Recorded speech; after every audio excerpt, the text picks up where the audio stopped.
2024. Hello. We are off and running here. Brand new year, brand new show. Philly Exchange, debating the Philadelphia sports topics that, of course, you are discussing. I am Sean Brace. That is John Jansen. 5 topics on the table.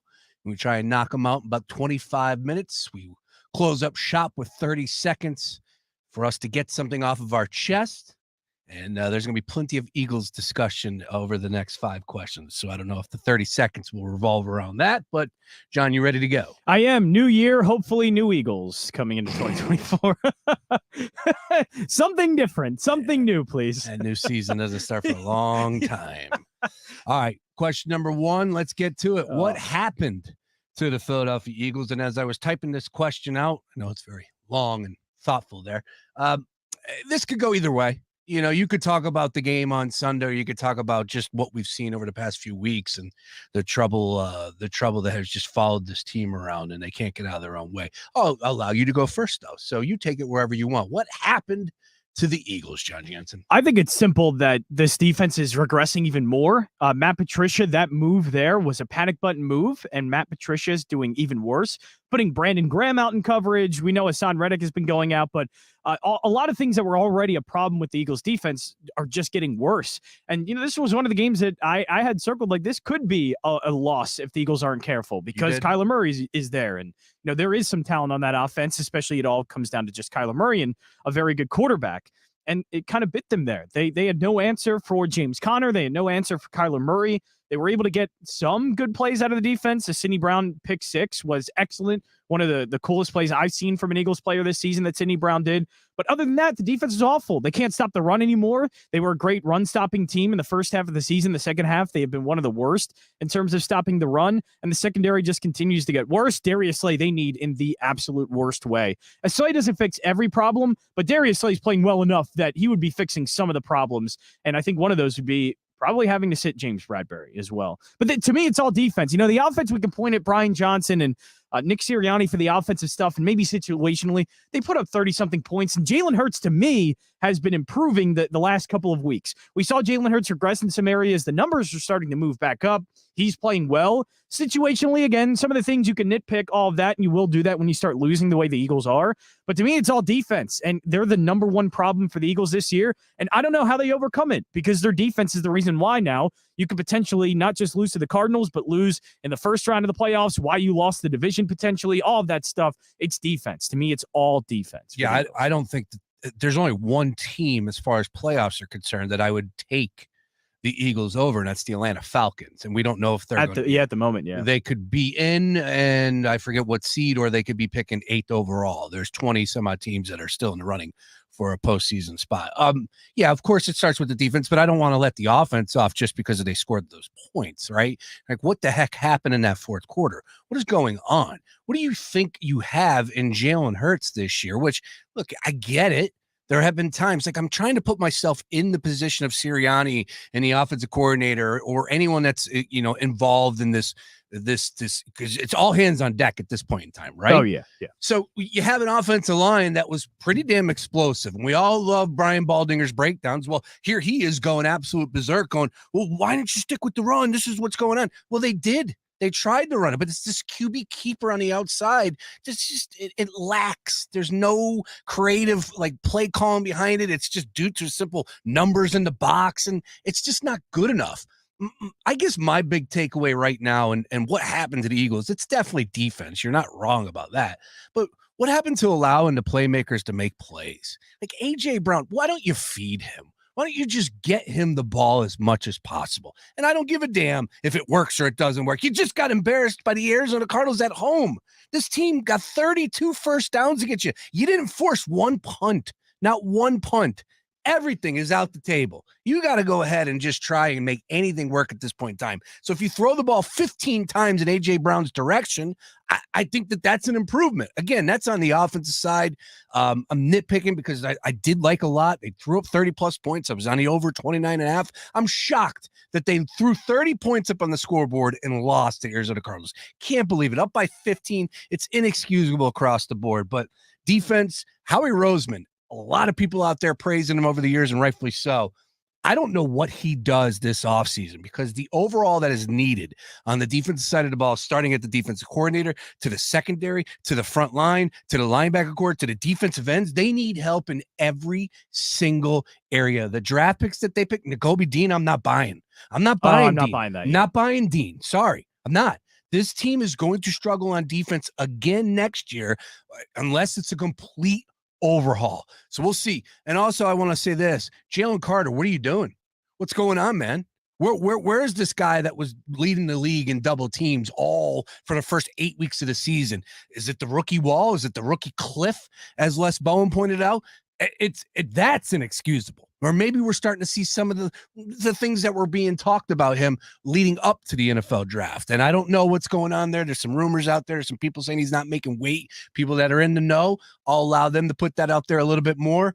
But man, just across the board, just upsetting right now to be a Philadelphia Eagles fan. Just not what we've been used to over the last few seasons. No, it's not. And I want to go back to that last drive because, play calling is one thing, but penalties, it's over and over again. The mistakes are putting them in positions.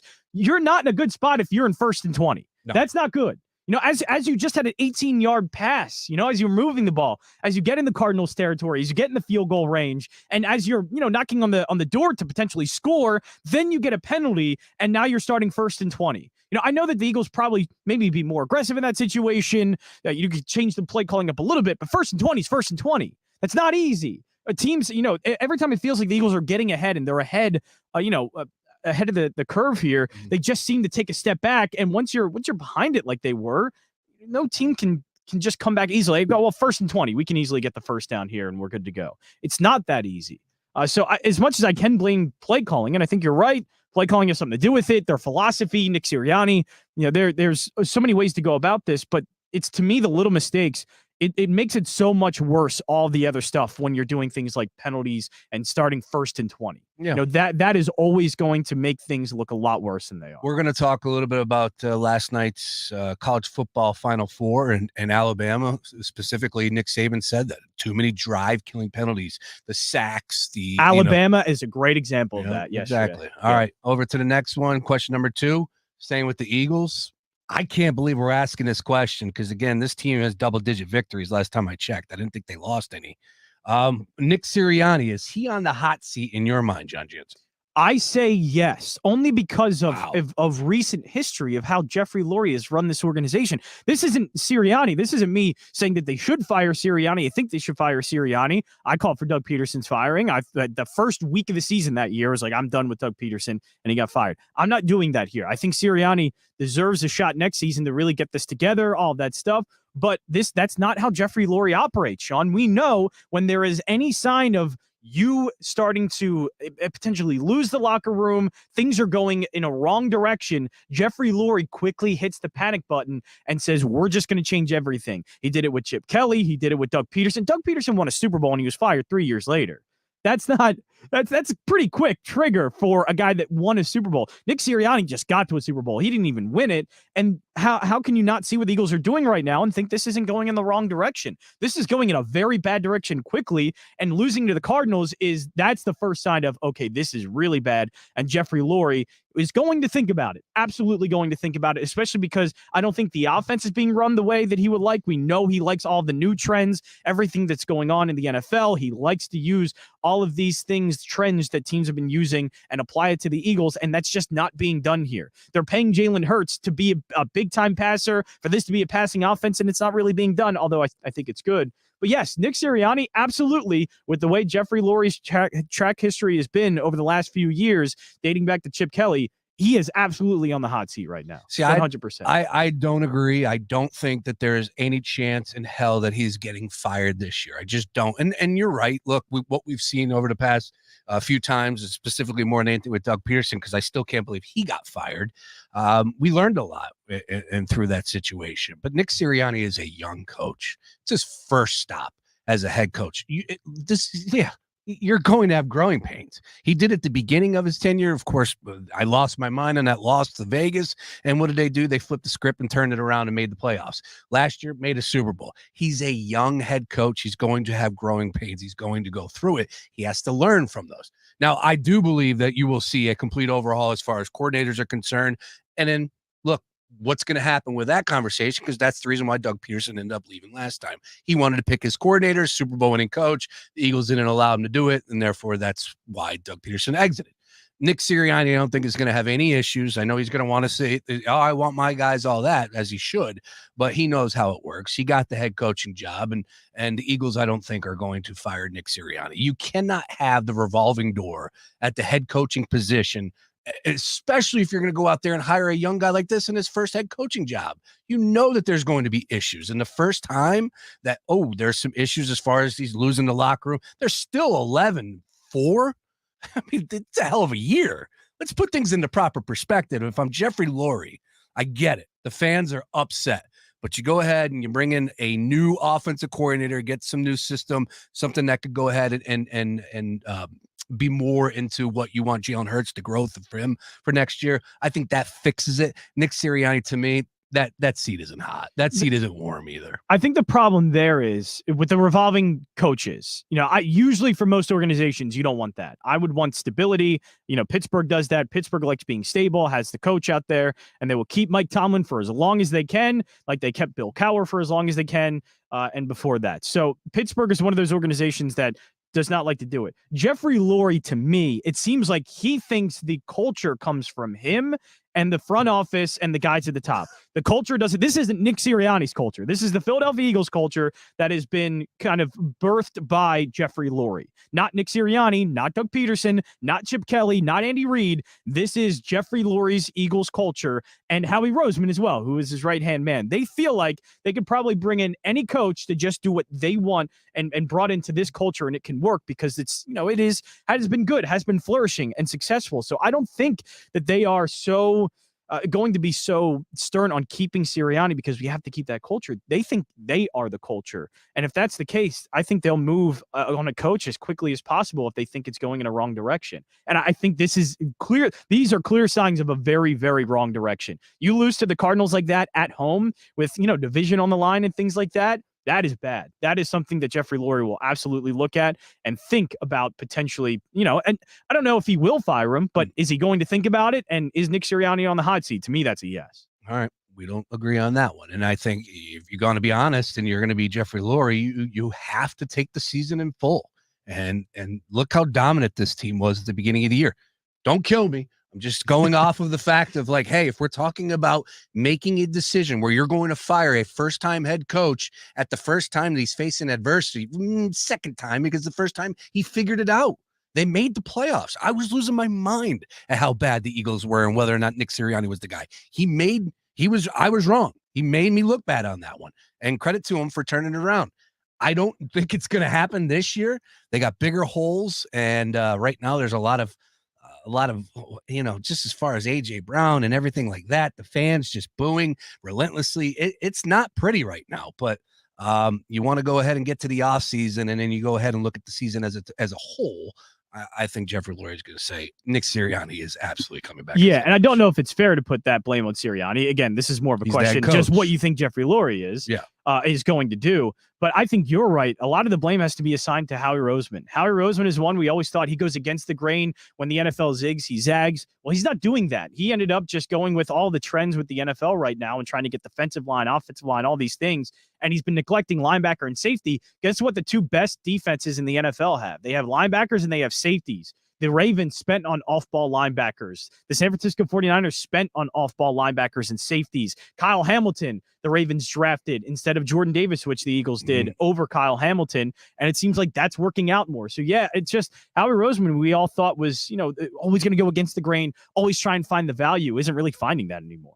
All right. Question number 3. Let's keep it moving here. Philly Exchange. Speaking of the Ravens. Yeah, speaking of the Baltimore Ravens, let's go ahead and get to it. DraftKings Sportsbook right now, the 49ers, your odds on favorite to win this year's Super Bowl in Vegas at plus 220. The Ravens at 3-1, Bills 8-1, Cowboys plus 850, Chiefs plus 950, and the Birds at 11-1. We'll stop there. I will give you the choice right here, right now, Ravens or the field. John Jansen, you go first. I still think I would have to take the field.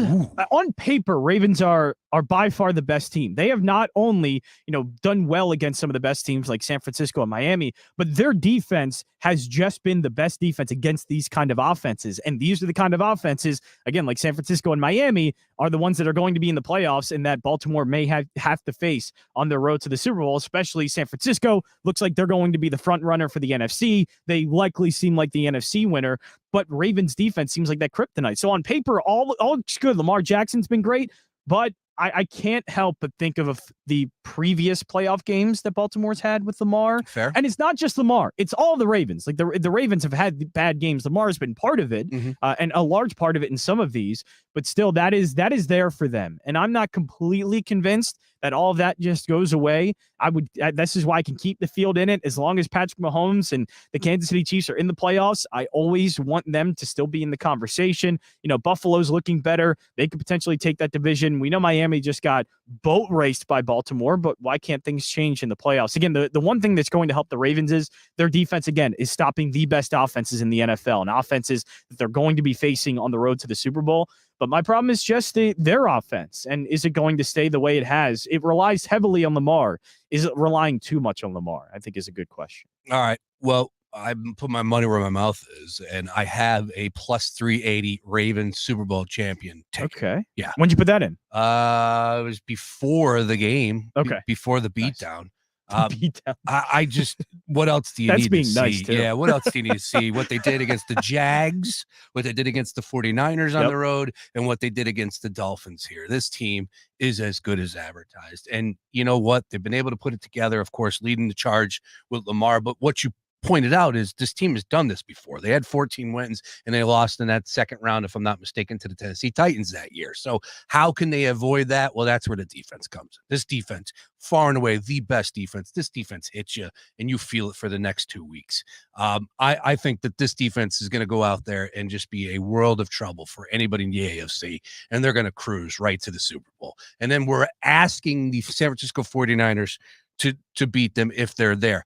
I think the 49ers could be dealing with a little bit of upset. I think there's some teams in the NFC that might be able to shake it up. One team that I thought, one team that's a take. One team that I poured dirt on a little too early, I guess, in the Dallas Cowboys. But you got to give them credit on that one, even though Mike McCarthy is a terrible head coach.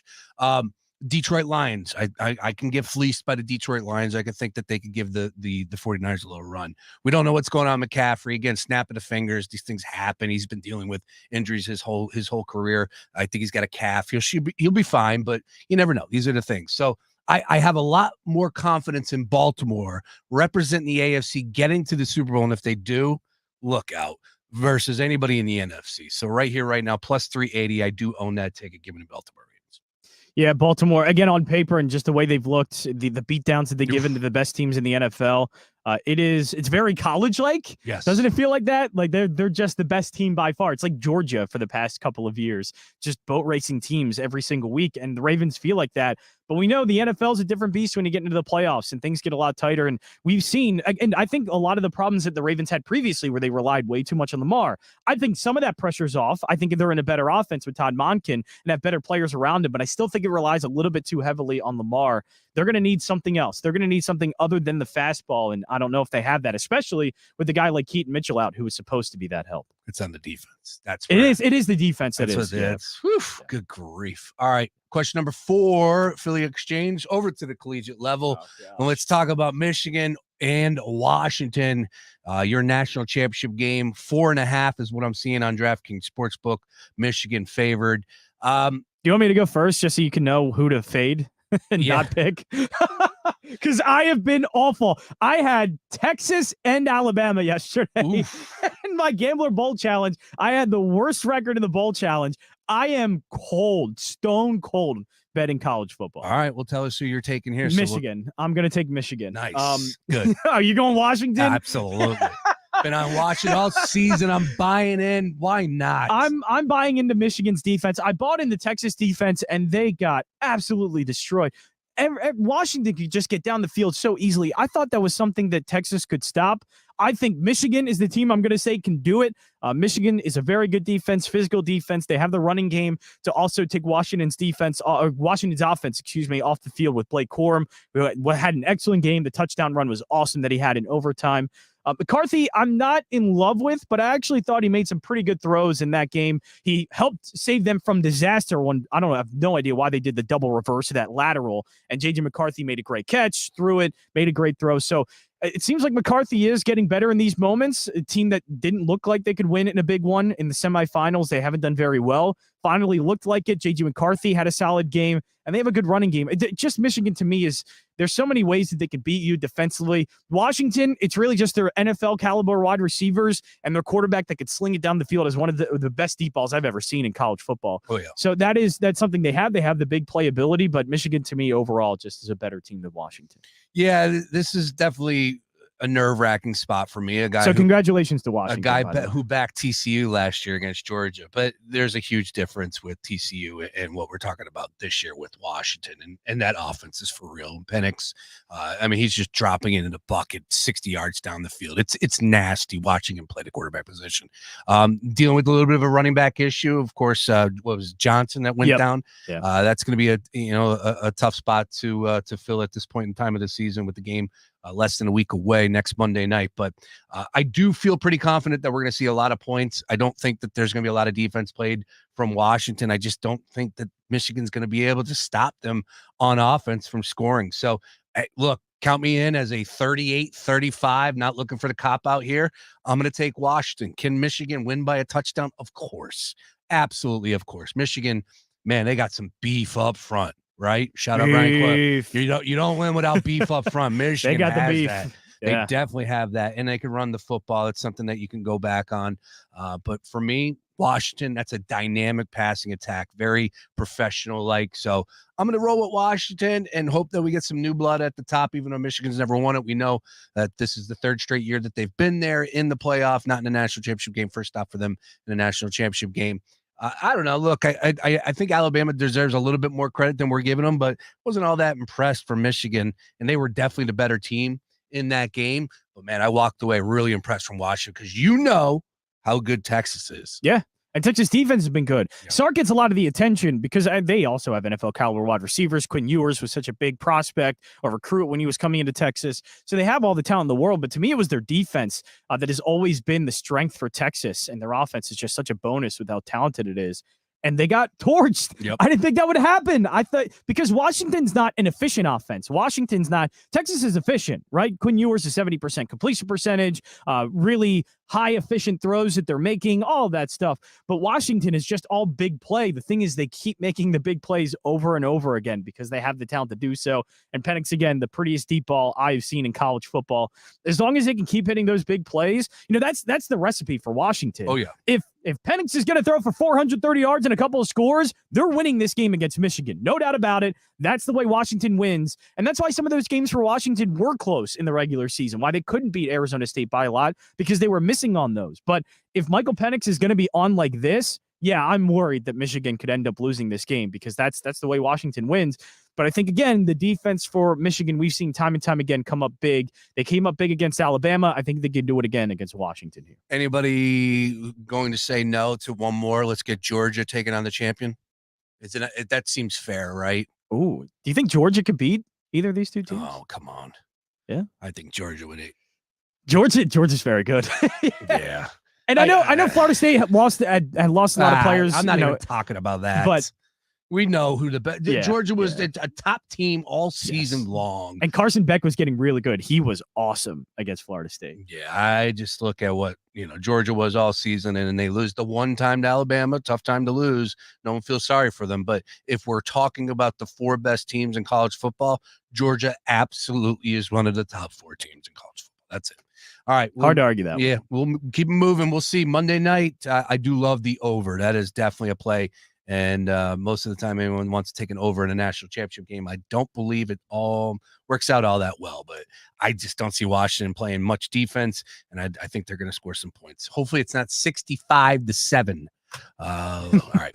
We'll end on this one here. Question number 5. This is definitely going to be the topic that you're going to hear the most over NFL Week 18. You got your playoff scenarios. Don't get me wrong there. That's going to lead the charge. But number 2 is Justin Fields and the Chicago Bears. Because, man, what do you do if you're the Chicago Bears? Now, I realize that if we're having this conversation, you got to talk about contract. You got to talk about, all the rookie deal and what you're going to get in case. So I don't want to get too buried into the details here in Philly Exchange. Just keep it simple. You're the GM. Was it Poles, right? Ryan Poles. You're Ryan Poles of the Chicago Bears, John Jansen. What are you going to do in this final matchup against Green Bay Packers, which I hope the Chicago Bears, in my lifetime, the Chicago Bears have never won this game. They just never have. Look, they had their run with Urlacher and those years. Rex Grossman. But other than that, Green Bay has dominated Chicago for 40 years. 40 years in my life. One time, Chicago on the road, knock them out of the playoffs, catching 3. I like the Bears. I love them against the Falcons this past weekend. What do you do if you're Ryan Poles, general manager of the Chicago Bears? This has become such a difficult question now because of how well Justin Fields has played. And look, the city loves him.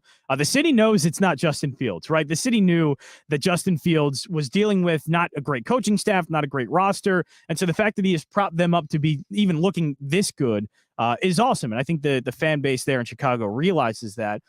But I looked at Jeremy Fowler had a post here, and he put out, league sources forecast what they could get in a Justin Fields trade.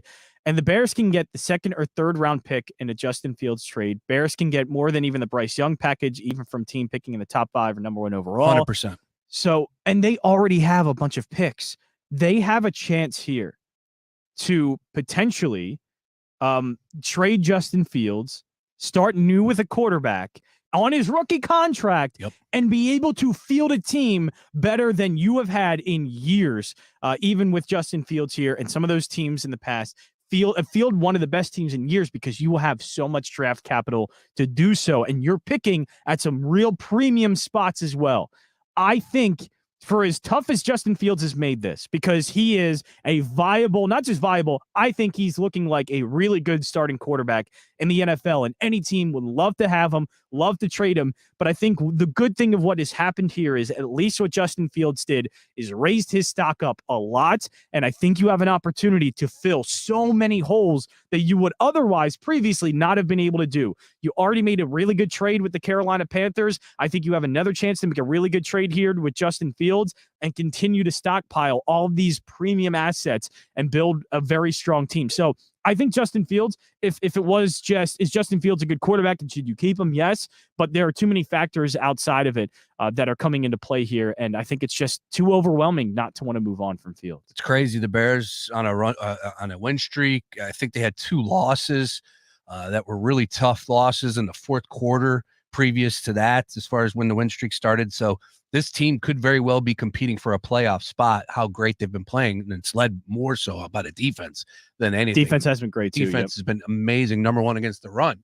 Look, I said don't bring in the contract, but it definitely comes into play here. And you're getting Caleb Williams, who will be the number 1 overall pick this year, bar none. He's a special, special talent. And I don't think you can just turn that away. Oh, by the way, with all the picks that they already have, so you're going to be able to fill in some of those holes. I get it. It's a great story how Justin Fields has improved down the stretch here, but you go ahead and you move him and you get what you can. And somebody's going to get a really great, a solid talent. I don't know if I could say great because people get upset when you say great. That potential's there, though. Oh, I mean, agree. That's why any team in the league should be looking to trade. Atlanta should be looking into this. Would you rather have Justin Fields or Russell Wilson? Oh, Justin Fields. Absolutely. I'd rather have Justin Fields. 100%. Not even close, in my opinion. So I think it's pretty easy. You're getting Caleb Williams on a rookie deal. And, oh, by the way, you're going to be able to move Justin Fields and get some picks in return, plus all the picks that you have for this upcoming season from your team. And, of course, the trades that you made over the years, specifically with the Carolina Panthers, fleecing them down there. I don't think it's a question. I think you have to move Justin Fields. And as I said, there's going to be a team out there that's going to get a pretty good quarterback. Yeah, and I don't think a team is going to have to pay him all that much right away. Eventually you will. And if he's getting better, eventually you will. But it's not like you have to give him a Jalen Hurts contract after this year. I still think you can pick up his 5th-year option on his rookie deal. But also, you can franchise tag him if you want to. Just keep kind of kicking the can down the road until he really proves to you that he's, a guy that's worth this big contract. But even I know Justin Fields is probably going to look for that big contract. I know his agent is going to want it. But I think once they realize it's probably not going to come, still, you can get Justin Fields for a couple of years still, not just strapped with a huge contract. I think it is it's going to be a good situation for Fields to prove himself, and I think it's going to be good for a team because I don't think it'll be that costly to get Fields. All right, Philly Exchange here. First one, 2024. Nice work all the way across the board. You want to get involved in the conversation, hit us up on socials at FoxPHL Gambler. With that, 30 seconds on the clock. John Jansen. Can we please use our heads sometimes? Use our noggins upstairs, Sean Brace. I know mine's not firing all cylinders on January 2nd, but the Ja Morant celebration, to be up in arms over that because it looked like he was doing some type of thing with shooting a gun, all that. This is a league-wide celebration that players are using. I don't like it. It's complete. It is separate from what Ja Morant did. It's separate from everything that happened off the field with him. This is just a celebration that everybody's doing. Why do we have to be so up in arms over it? Just use your noggin. It should stop. Okay. No, I tweeted about it. It should stop. I've had enough of this celebration. Ja Morant and everybody, college players. And if you want to do that and just not a Ja Morant thing, fine. No, yeah, absolutely, totally agree. I'm with you on that one. But just singling out Ja Morant for that, that's no. Although he probably should be a little smarter. Just saying, should be what? Right? Come on. But I think we can also be smart and know it's just a celebration. Well, I've had enough of that celebration. I saw it all week, all the last 2 weeks, as far as college football is concerned. Dude, we have a gun problem in this country, man. People are getting mowed down left and right. Look in our city, in our backyard. I hate it. I won't lie to you. I hate it. I tweeted about it. I said, dude, enough of this gun celebration. What's going on there? It's stupid. And as like players got mowed down in Virginia. You think any of those players are doing gun celebrations in the end zone? Right? Like, we got to connect the dots. And I know there's so many bigger things going on. Domestic violence is another one that's like the NFL is just, it's laughable about when you got all the these NBA has a big problem with that. Yeah. And it's like, oh, but we care. We care. When that month comes around, we're going to wear the color. We're going to say all the right things. But yet you let these animals play in your league who's pushing around pregnant women, allegedly. It's ridiculous. So it just goes a step further. But again, it's a celebration in the end zone that I think we can do without. My 30 seconds is this.